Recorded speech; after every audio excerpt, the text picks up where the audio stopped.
Assalamualaikum warahmatullahi wabarakatuh. Selamat sore, Sir Benny. Di sini saya Revaldo Boneriski dan Dev Akbar akan menjelaskan kembali mengenai dua sesi kemarin. Jadi yang pertama itu sales management. Sales management itu adalah proses untuk mengelola seluruh aktivitas penjualan di sebuah perusahaan.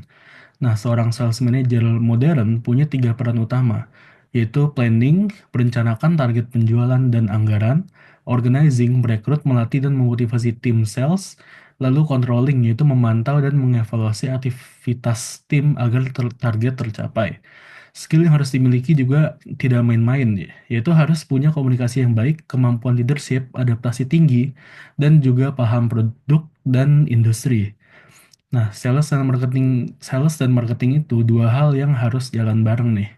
Yaitu marketing itu menyusun strategi dengan 4P, yaitu product, price, place, dan promotion.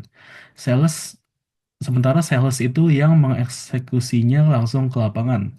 Contohnya, produk high involvement seperti mobil butuh pendekatan lebih dalam. Kalau promosinya kurang bagus, sales harus siap jawab pertanyaan dari target pasar. Lalu distribusi via banyak channel, sales ini harus bisa menyesuaikan gaya pendekatannya.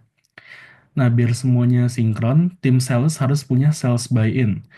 Maksudnya, mereka percaya dan merasa dilibatkan dalam strategi marketing. Caranya untuk bisa melewat itu diskusi bareng saat membuat strategi dan gunakan data dan fakta di lapangan dan juga buat strategi yang benar-benar membantu tim sales capai target.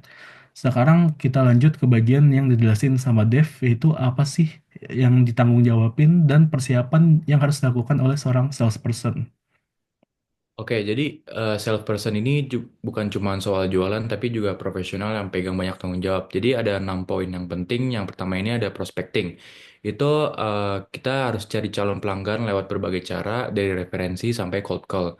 Dan yang kedua ini ada database management, yaitu kita kumpulin dan kelola data pelanggan biar pendekatan lebih tepat. Dan yang ketiga ada self management, kita atur waktu, rute, dan jadwal kunjungan secara mandiri dan lain-lain. Dan yang keempat ada handling komplain. Jadi kita harus tahu cara menangani komplain pelanggan dengan benar. Dan yang kelima ada customer service. Jadi salesperson itu bukan hanya menjual, tapi kita harus jadi partner pelanggan, bukan hanya menjual produk. Dan yang keenam ini ada strategi implementation, yaitu melakukan strategi yang sudah dibuat manajemen secara real. Nah, untuk selanjutnya ini ada teknik menangani komplain. Nah, yang teknik ini adalah 8 langkah yang penting. Yang pertama ini ada listen. Jadi kita harus dengerin tanpa potong omongan. Kadang pelanggan cuma mau didengar. Dan yang kedua ada empatis. Itu tunjukkan kalau kamu ngerti dan peduli dengan rasa frustasi mereka. Yang ketiga ada apologize. Kita harus minta maaf dengan tulus, bukan defensif. Dan yang keempat ada ask question. Kita harus gali informasi lebih dalam, jangan langsung asal kasih solusi. Dan yang kelima ada communication with team. Kita harus ajak tim terkait supaya bisa dapat solusi yang pas. Dan yang keenam ada find solution. Misalnya tawarkan pergantian produk, diskon atau refund.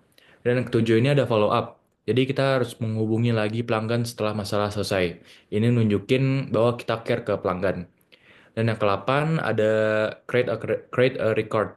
Jadi kita harus catat semua interaksi biar bisa jadi pelajaran untuk kedepannya.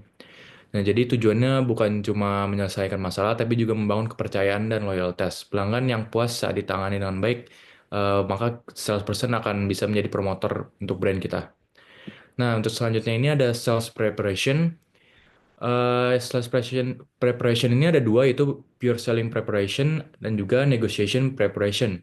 Nah, selling preparation ini yang pertama ini tentukan target penjualan, pahami produk dan kompetitor, siapkan presentasi yang rapi dan menarik, pelajari perilaku calon pembeli sepanjang sales cycle. Dan sedangkan untuk negotiation preparation, itu kita harus tahu posisi kamu di negosiasi, tentuin batas minimum dan maksimum, dan analisis konsesi supaya nggak kasih bonus gratis tanpa timbal balik. Nah, jadi sekian untuk kami. Kurang lebihan mohon maaf. Assalamualaikum warahmatullahi wabarakatuh.